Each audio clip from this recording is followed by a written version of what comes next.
ఖమ్మం జిల్లా కల్లూరులో BRS party ఆధ్వర్యంలో విలేకరుల సమావేశం ఏర్పాటు చేశారు. తెలంగాణను సాధించిన యోధుడు మాజీ సీఎం కేసీఆర్ అనే ఆలోచన లేకుండా ప్రతి సభలో ముఖ్యమంత్రి రేవంత్ రెడ్డి అడ్డగోలుగా మాట్లాడిన తీరుపై కేటీఆర్ సమాధానం ఇచ్చారు తప్ప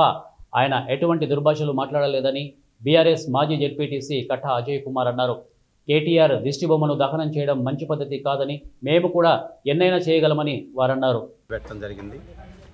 కేటీఆర్ గారు ఖమ్మంలో మాట్లాడింది తనని ఉద్దేశించి కానీ మన మాజీ ముఖ్యమంత్రి గారు కేసీఆర్ గారిని ఉద్దేశించి ఒక పెద్ద మనిషి ఈ తెలంగాణని తీసుకొచ్చిన ఒక యోధుడు అనే ఉద్దేశంతో కూడా కాకుండా ఆ తెలంగాణని తీసుకురాబట్టే నువ్వు ముఖ్యమంత్రి అయిన ఆలోచన కూడా లేకుండా రేవంత్ రెడ్డి గారు పెద్ద ఆయన్ని పట్టుకొని అడ్డగోలుగా మాట్లాడితే ఎన్నోసార్లు ప్రతి సమావేశంలో ప్రతి మీటింగులో ఒక 20-30 సార్లు ఆయన పేరు ఉచ్చరించకుండా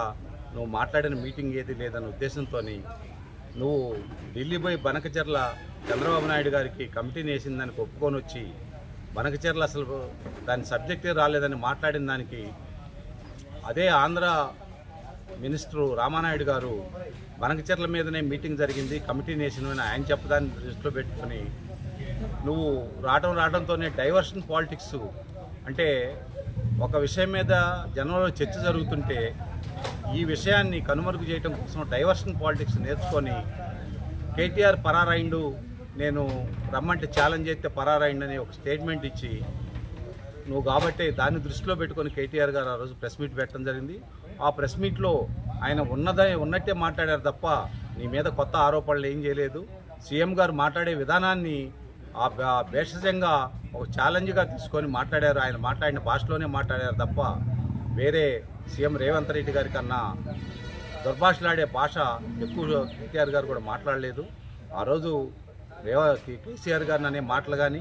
కేటీఆర్ గారిని అనే మాటలు కానీ పారిపోయిన అన్న దానికి కానీ బనకచెర్ల ఒప్పజెప్పినందుకు కానీ నువ్వు ఈ రాష్ట్రంలో ప్రజలకు ఇచ్చిన